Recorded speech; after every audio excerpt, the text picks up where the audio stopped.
تداخل کا بیان. تداخل کی لغوی معنی ہے ایک چیز کا دوسری چیز میں گھسنا، داخل ہو جانا.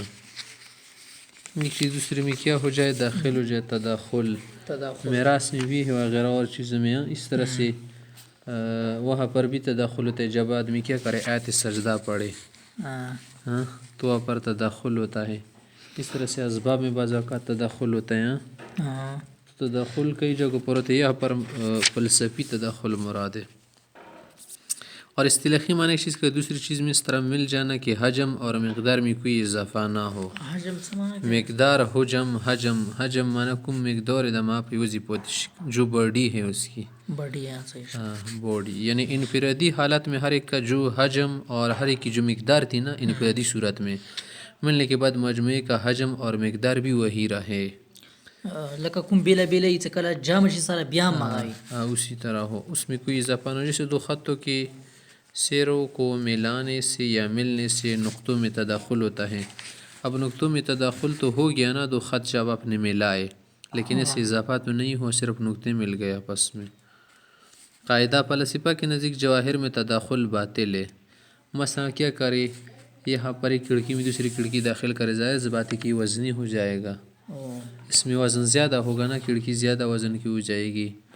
اس طرح آپ نے کیا کر دیا؟ کرسی پر دوسری کرسی رکھ دی، یہاں پر بھی تو تداخل ہے نا، ایک کرسی دوسرے پر اندر سے داخل ہو رہی ہے، لیکن وزن تو بڑھ رہے نا، مقدار بھی بڑھ رہی ہے، حجم بھی بڑھ رہا ہے. یعنی دو جسم میں تداخل نہیں ہو سکتا اس طرح سے کہ اضافہ نہ ہو. اضافہ ہوگا، اضافے سے نہیں بچا سکتے. صرف اعراض میں تداخل جائز ہے، اعراض میں زیادتی نہیں ہوتی.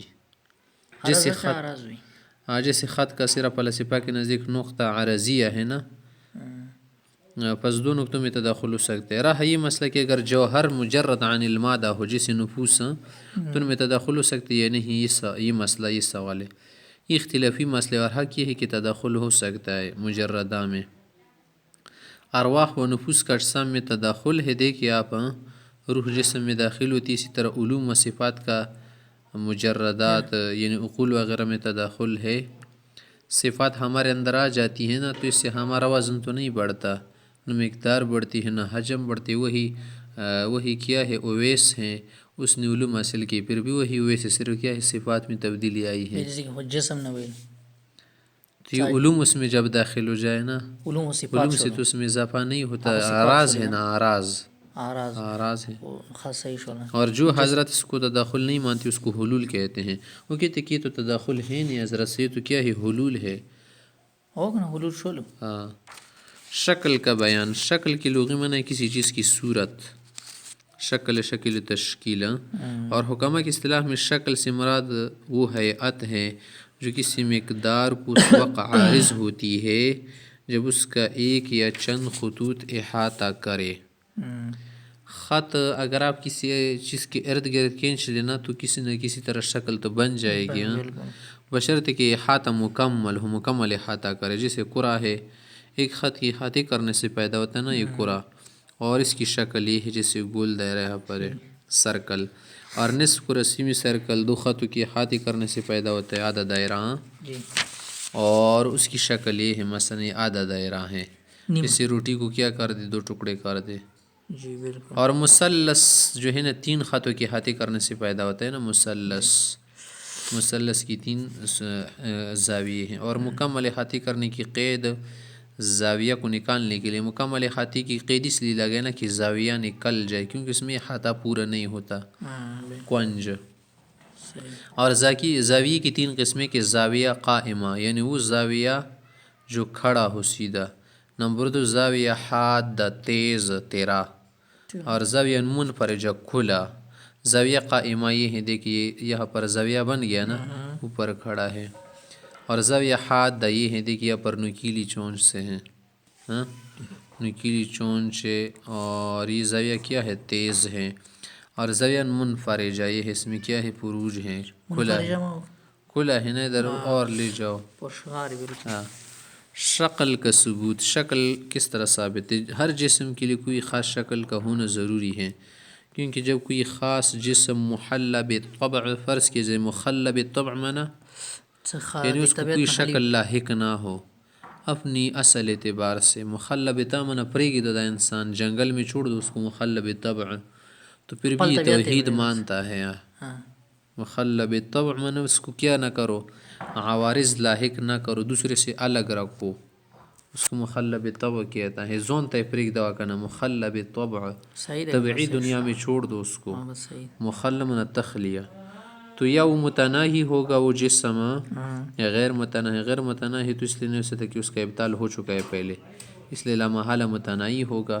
اور متناہی ہونے کا مطلب ہے کہ اس کو ایک یا چند خطوط تو گیریں گے نا، اس لیے تو متناہی ہیں. بالکل. بس اس سے جسم کو حیات حاصل ہوگی، وہی اس کی شکل ہوگی. فائدہ جسم من حیث ہوا تناہی کو نہیں چاہتا، یعنی من حیثیت الطبعیہ، من حیثیت طبع ہوا، ورنہ غیر متناہی جسم کا تصوری محال ہوتا. غیر متناہی کا پھر ہم کیسے تصور کرتے؟ حالانکہ ایسا نہیں ہے. جسم کا اولاً غیر متناہی فرض کر لیا جاتا ہے نا کہ غیر متناہی نہ ہو، غیر متناہی نہ ہو بلکہ متناہی ہو. پھر برہان سے دلیل سے عدم تناہی کو باطل کیا جاتا ہے کہ عدم تناہی درست نہیں. اگر جسم کی ماہیت ہی تناہی کو مقتضی ہوتی نا تو اقامت برہان کی کیا ضرورت تھی. کته دا غوړ سے جسم په تناہی بنی شوا کی دلیل سره پیش نه کی ماهیتا و حقیقتا ورکی بیا صحیح نشوا کنه به دلیل سے ضرورت تا ماہیت کے اعتبار سے صحیح، ماہیت من حقیقت کے اعتبار سے، اصل اعتبار سے. اگر جسم متناہی ہوتی نا تو پھر دلیل قائم کرنے کی کیا ضرورت ہے؟ دلیل تو آپ اس لیے قائم کر رہے ہیں کہ ماہیت کے اعتبار سے کوئی جسم متناہی نہیں ہوتی. متناہی نہیں ہوتی کا معنی تقاضا نہیں کرتی تناہی کا. کوئی جسم تناہی کا تقاضا نہیں کرتا. ماہیت کا کیا معنی ہے؟ من حیث ہوا من قطع النظر، قطع نظر باہر دنیا سے، قطع نظر خارج سے، قطع نظر عوارض سے. البتہ مطلق جسم کی انواع، مثلا مطلق جسم ہمارے پاس مثلا آگ، پانی، مٹی، آسمان وغیرہ خاص خاص مقدار اور مخصوص مرتبوں کو چاہتی ہیں. ہر ایک کی خاص مقدار ہے، خاص خاص مرتبہ ہے، اس لیے ان انواع کا متناہی ہونا ضروری ہے. یہ تو انواع ہے نا جسم کی، اور ایک مطلق جسم الگ ہے. شکل طبعی اور قصری، قصر کا معنی ہے مجبور کرنا، طبعی کا معنی اصل اعتبار سے جسم کے لیے شکل ہونا، قصری معنی دوسری شکل دینا. یا پر لکڑی پڑی تھی اس کی اپنی شکل ہے مثلا، پھر ہم نے کیا کر دیتے خز وغیرہ سے کیا کر دیا بنا دی، دوسری شکل بن گیا، کلاڑی کی وغیرہ بنائے. اس کے بعد جاننا چاہیے کہ ہر شکل کے لیے کوئی علت فاعلیہ ہونی چاہیے. علت 4 قسم پر ہے نا، علت فاعلیہ وغیرہ کون کہے گا نا.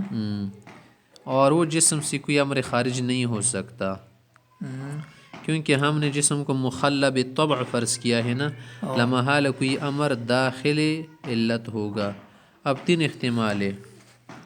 حیولا علت فاعلیہ ہے، یا صورت جسمیہ ہے، یا خود جسم کی طبیعت یعنی اصل حقیقت من حیث ہوا. اول 2 احتمال باطل ہے کہ حیولا علت فاعلیہ ہو، کیونکہ حیولا خود کیا ہے، ایک مادی کی شکل میں پڑا رہتا ہے. صورت جسمیہ بھی کیا نہیں ہے، علت فاعلی نہیں ہے. تو اب جسم کی طبیعت کی طرف جاتے ہیں، کیونکہ حیولا قابل ہے، اس میں صرف قوت قبول ہے، قوت فاعلیت نہیں ہے. قوت فاعلیت کا معنی ہے اثر کرنے کی قوت. اور صورت جسمیہ تمام اجسام کی مشترک ہے. صورت جسمیہ تو سب جسموں میں مشترک ہے نا، تو یہ کیسے فاعلیہ بن سکتی ہیں؟ کیونکہ مشترک چیز کام نہیں کرتی نا. مشترک اجیر کسی کے لیے کام کرتا ہے ایک جگہ پر، ہر ایک کے لیے کام کرتا ہے نا. پورا ایک شخص کے لیے کام نہیں کرتا جیر مشترک. اس طرح صورت جسمیہ بھی مشترک ہے.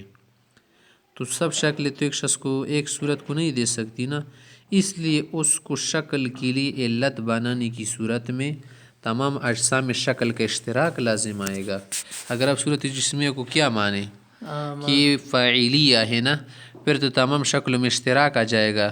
یہ گدھا ہے، اس میں خرگوش کا سر بھی لگا ہوا ہے، سام کا بھی لگا ہوا ہے، اس طرح سے اس میں بیڑ کا سر بھی لگا ہوا ہے، کیونکہ سب مشترک ہے نا. پھر تو ایک حصہ لے لے گا. جیسے حلوہ ہے، اس میں 32 قسم کی کیا کر دو، پستی وستی وغیرہ ملا دو. یہ تو الگ الگ چیزیں، پستی کی الگ شکل ہے، بادام کی الگ شکل ہے، انجیر کی الگ شکل ہے، اخروٹ کی الگ شکل ہے. شکل نہیں بالکل ہاں مختلف بھی. تو اس لیے اشتراک لازمت ہے. جو بداحتاً باطل ہے ظاہراً باطل ہے. فصل محالہ جسم کی طبیعت ہی شکل کے لیے علت فاعلیہ ہوگی. دی جسم والا من حیث ہوا قطع النظر من کل شیء، جسم کے لیے کوئی نہ کوئی صورت ہوگی اپنے اصل اعتبار سے بھی. بالکل دو صحیح ہے. تو اس لیے کہہ رہے بس یہی ہے نا طبیعت، یہی طبیعت اس کے لیے کیا ہے علت ہے. تو شکل بھی طبیعی ہوگی نا. جیسے کہ سو خبر ہوتا نا غرض ہر جسم کے لیے ایک شکل طبیعی ہوتی ہے اور جس پر وہ جسم رہتا ہے بشرطی کہ اس کو قاصر نہ بدلے. ہر شکل کے لیے ہر جسم کے لیے طبعاً کوئی نہ کوئی صورت شکل ہوگی. بالکل. اگر کوئی خارجی وجہ پیدا ہو جائے جی. اس کو دوسری شکل ملے تو ہم کہیں گے یہ تو طبعی شکل نہیں ہے بلکہ یہ تو باہر کی کسی شخص نے اس کو شکل دی، کسی چیز نے اس کو شکل دی. جی لیکن مداز کی تو قصری بتائی. صحیح. شکل طبعی څه معنا ده؟ څه آر چشي د پاره شکل سوي بیله بیله وي دا طبعی طور باندې آسی ورکیوي اشکی شکل. او صحیح صحیح ده. شولت آر شي خپل شکل موجود وي. خندي ته د شکل طبعی یل شي کنه دغه صحیح او شو. دا ویلی ورکی دا شکل نه بغیر چې شکیدل نشي څنګه شاوي شکل نه وي. بالکل امخ کی خبره خالفوز یو ته بدل کړي دي. صحیح بس ده. صحیح ده دغه صحیح شول. خو قصری به چې اشتل شي ما شکل ته د بل شکل بل ورکو دا شکل قصری دی شولو. دا قصری قصری شو دا شکل اوس وہ یا دا د خپل شکل کې موجوده ده گئی کنه اندا شکل دی خوص اندا وہ یا شکا موتا کا کنا آملیٹ ہونا جوڑ کا بل شکل کې شو ها فرائی ہونا جوڑ کا بل شکل فل فرائی شو بل شکل کې شو صحیح شول. سپینونو بس زیړ پوخ کا بل شدا هوتا قاصر شوی کنه تی ورګیروال شکلونه. صحیح ده. صحیح شو بالکل. ونه د دې خپل طبي شکل خو مخ شکل لري لري بالکل. سکله تور کې بدلون وروستل غوړي وای تړه پړو سره دی بیا لاختي متي گینا کا بل پلتوي کی د شکل کسری تو ور کړه لا چای ده د خپل طبيعت بن کوم په لوړو خو ته لوند نه دیول لګول مغبن سیده خجواله دا قصری شوالو. دا صحیح شو. ٹھیک ہے بس یہی بات. صحیح شو. آگے کہہ رہے اور جس صورت میں شکل طبعی کو قاصر بدل دے تو جب تک قاصر قوی ہے اور وہ شکل طبعی کے ازالے پر قادر ہے جسم شکل غیر طبعی کو قبول کیے رہے گا. جیسے الائچی کا درخت ہے نا پہلے تو اس کی یہ شکل تھی نا کہ زمین پر لیٹا ہوا تھا درخت ہم نے کیا کر دیا رسی سے باندھ لیا اور ان چیز کے لیے کیا کر دیا ستون لگا دیتی اس کی شکل قصری بس رہے گی جب تک ہم اس سے رسی نہ کاٹے اور وہ ستون نہ ہٹا دے. مگر جو ہی قاصر زائل ہوگا بعض شکل ایسی ہے نا کہ مجبوری کی وجہ سے شکل اختیار کرتی ہے نا بعض جسم تم کیا کر دو وہ قاصر سے زائل کر دو پھر وہی شکل ہے. جیسے کتی کی دم ہے نا اس کی شکل تو ٹیڑھی ہے نا تم اس کو پائپ میں رکھو تو پائپ اس کے لیے مجبور کرنے والا ہے کہ تم یہ سیدھی شکل اختیار کر لو پھر پائپ سے نکالو پھر وہی کتی کی دمیں ٹیڑھی ہو جائے گی. تو جب تک کیا رہے گا یہ قاصر رہے گا تو شکل تو اس کی قاصر کے مطابق رہے گی. جب قاصر زائل کرو تو پھر اس کی اپنی شکل آئے گی. ہاں بس کچھ چیزیں ہیں کہ وہ قاصر سے مکمل بدل جاتی ہیں. بالکل. تو یہ کہہ رہے کہ مگر جو ہی قاصر زائل ہوگا اور وہ دیگر کوئی معنی بھی موجود نہ ہو تو جسم اپنی اصلی شکل اور اپنی اصلی صورت پر لوٹے گا جیسے کتی کی دم ہے وغیرہ اور چیزیں ہیں. اس طرح ایک انسان یہاں پر صالح نیک ہو رہا ہے کیونکہ اس پر کس نے دباؤ ڈالا ہے. جب دباؤ کیا ہے ہٹ گیا وہی انسان بن گیا وہی گدر گوش بن گیا. آگے کہہ رہے معنی نہ ہونے کی قید اس لیے لگائی ہے نا کہ بعض مرتبہ قاصر ہٹ جاتا ہے مگر جسم اپنی اصلی شکل پر نہیں لوٹتا.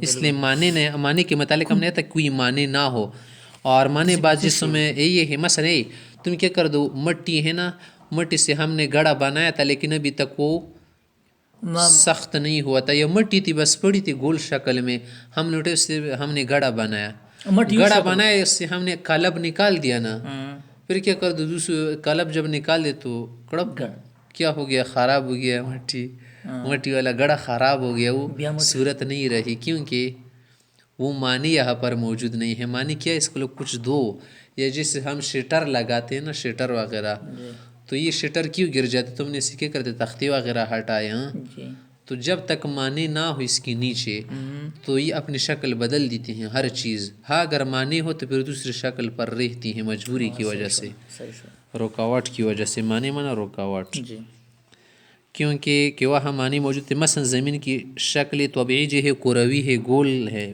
انڈے کی طرح، مگر سیلاب وغیرہ کی وجہ سے اس میں گاڑے پڑ جاتے ہیں اور ہوا سے جگہ جگہ ریت کے تودے کھڑے ہو جاتے ہیں نا، پھر قاصر ہٹ جاتے ہیں، مگر زمین کی صورت حال نہیں بدلتی. جی کیونکہ وہ ہوا وہ سورہ قاصر کیا تھا، هغه کسر دا څه لکه سیلاب تھا نا، سیلاب جب ہٹ یو گیا سیلاب شوال دویم څه هوا روشي وزنه ریګیو سی بل ته غونډې غونډې وږي جوړ شي. یہاں پر معنی کیا ہے، معنی دي کیوں اپنی شکل نہیں رہتی؟ هوا دی کنه دا هوا دی واجنه یا سیلاب دی کیونکہ واجنه زمین میں یہ بوست ہے، یہ اس کے لیے معنی ہے. یہ بساط پانی صحیح کی طرح شراب نہیں، تم صحیح پانی کو کیا کر دے در برتن سے اس طرح لے جاؤ دوسری طرف، پھر ہاتھ ہٹاؤ، پھر وہی پر پانی آ جاتا ہے، پھر وہی جگہ پر دیتا ہے نا، پانی پر کرتا ہے. اسی طرح سے گھی ہے، کیا ہے، تھلا ہوا گھی ہے، تم نے کیا کر دیا، اس کو پگھل دیا ہے نا، پگھلا ہوا گھی، تم اس میں ہاتھ اس طرح سے رکھو نا، ادھر جائے گی یہ گھی، لیکن پھر واپس اسی جگہ پر آئیں گے، جگہ پر کریں گے. لیکن تم کیا کر دو، یہاں پر آٹا ہے نا، اس کو اس طرح سے ہٹا دو نا، پھر وہ آٹا واپس نہیں آتا، کیونکہ اس میں سخت ہونا کیا ہے معنی ہے. اگر سخت نہ ہوتا تو پھر یہ بہ کر آتا. یونیم شاو کی خو مخوی معنی تو یہ بسط اس کی شکل کثری کی حفاظت کرتی ہیں. صحیح، یہ بسط خشکی ہونا اور زمین کو شکل طبعی کی طرف لوٹنے نہیں دیتی. ہاں